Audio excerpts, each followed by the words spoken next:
Merci Afrovibes de m'accorder cette interview. Je suis Benan Metsuki aussi, de la planète Chupiton Music.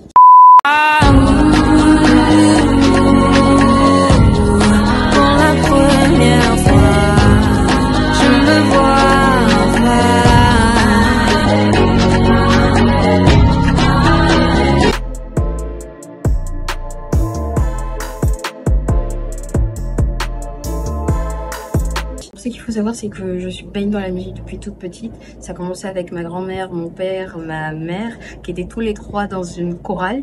Et de moi-même aussi, je suis rentrée dans une autre chorale, mais celle de mon lycée, où justement, je me suis fait connaître grâce à l'interprétation de stand-up de Cynthia Erivo.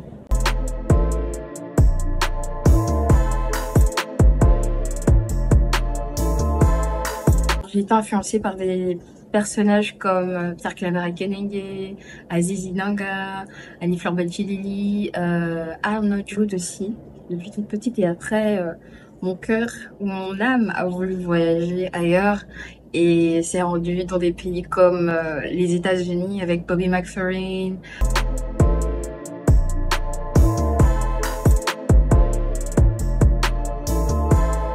Déjà avec Leaf, on l'appelle mystico-culturel. Et je dirais que c'est une musique qui transporte, vraiment qui transporte, qui touche l'âme, parce que c'est ce qu'on veut toucher, qui touche l'âme, qui nous transporte, qui nous fait voyager. Voilà.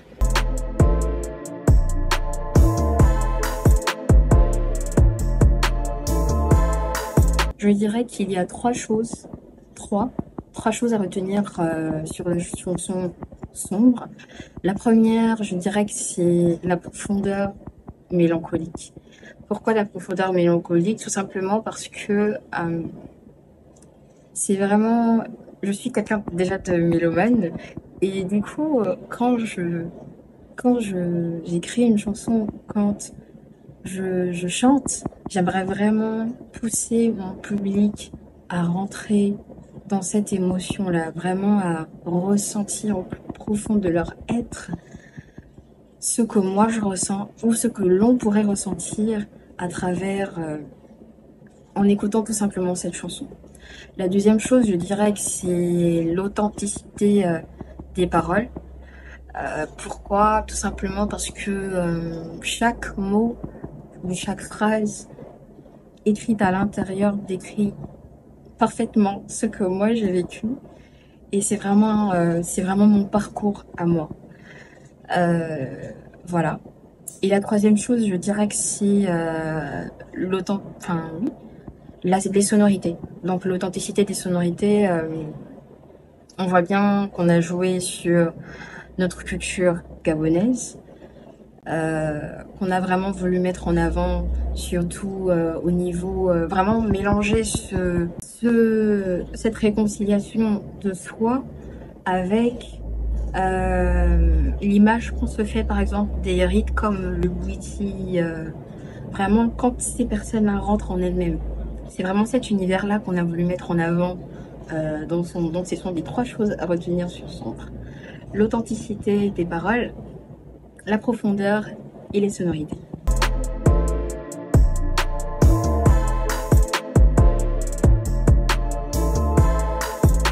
Pour ça, pour le moment, je ne peux pas répondre. Mais ce que je peux vous dire, c'est de rester connecté à mes différents comptes, voilà. Et rester à l'afflux, parce qu'il y a des belles choses qui arrivent.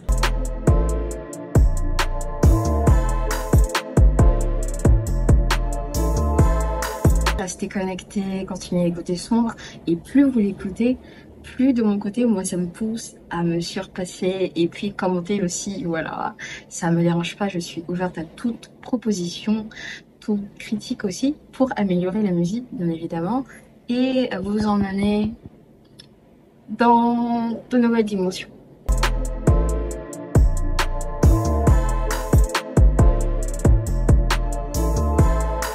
Demandez aussi gentiment, il n'y a pas de souci.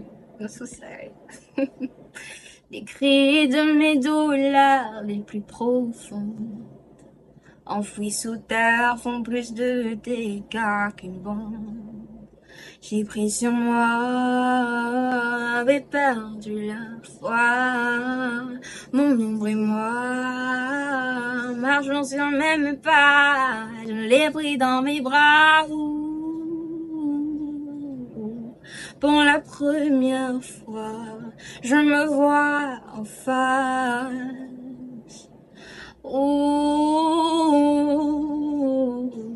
Promis cette fois, on le domptera ce côté sombre de moi.